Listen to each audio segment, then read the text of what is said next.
So I started coming to Essex Alliance when I was probably 4 years old. I went to Awana, and I think my brother broke his arm at Awana. Like, we grew up here.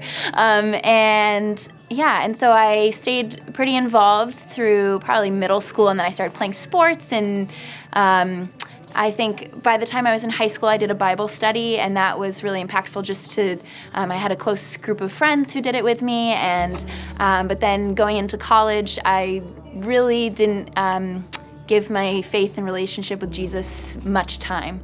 I knew it was always there, and I prayed, but it wasn't something that I really invested in. And so upon graduating from college, I kind of was hitting this point of, I want to have this really impactful life. I want to have purpose, but I didn't really know what that was supposed to look like. And I knew that my background had pushed me to want to serve God, but I didn't really know how to do that. And in my mind, I was like, okay, well, maybe I have to be missionary to do that, or maybe I have to know, like, maybe God was supposed to tell me what I was supposed to do, and I just wasn't listening. And so for a long time, I kind of beat myself up over not knowing what to do and not knowing the direction that I was supposed to be headed in.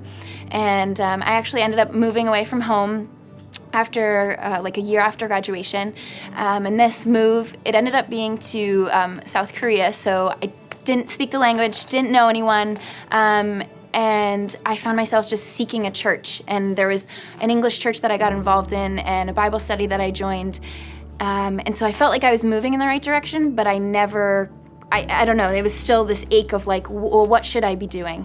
I thought that I wanted to go in the medical field, but that was a lot of time and money invested, and I was like, well, if God doesn't want me to be there, I shouldn't invest in it. And so it was just all this second guessing and why don't I know? And so throughout the year, I ended up reading a book called, well, I won't tell the book in case someone is reading it. So, but basically it's the story of this man who is in search of his life's purpose, and his life's purpose is symbolized by a sword, and this sword is going to give him all kinds of power.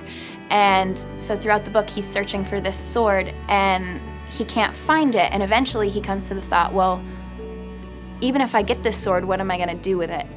And reading that book, it just hit me that I was being that man in a way of, I was searching for this job or this career or this calling that God was going to use me wherever I ended up, and so I wasn't really asking the right question.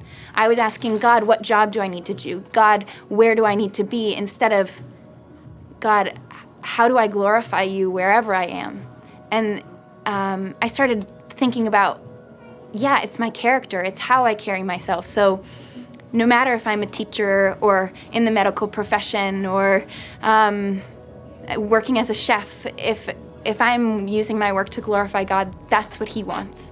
And so it allowed me to just take a step back and say, this kind of that process of trying to figure out my job was more about me figuring out, oh, I'm supposed to keep my eyes on Him. And it doesn't matter the specifics that I was searching for.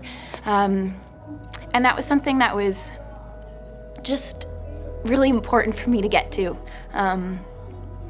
And it was hard to kind of like live on my own and do that, but I'm so glad that I did, because it was God removing me from the stress of, oh, my friends are going to grad school, oh, my friends are doing this, and to realize I needed to take that time for myself to listen to God and just say, oh, I don't need to know everything, but if I'm focused on you and if I'm focused on how you want me to live, you want me to love others, you want me to care, you want me to serve, and finding ways to do that no matter my career, then I'm gonna have my purpose. And so my sword can look different, but what I do with it is gonna be just as powerful.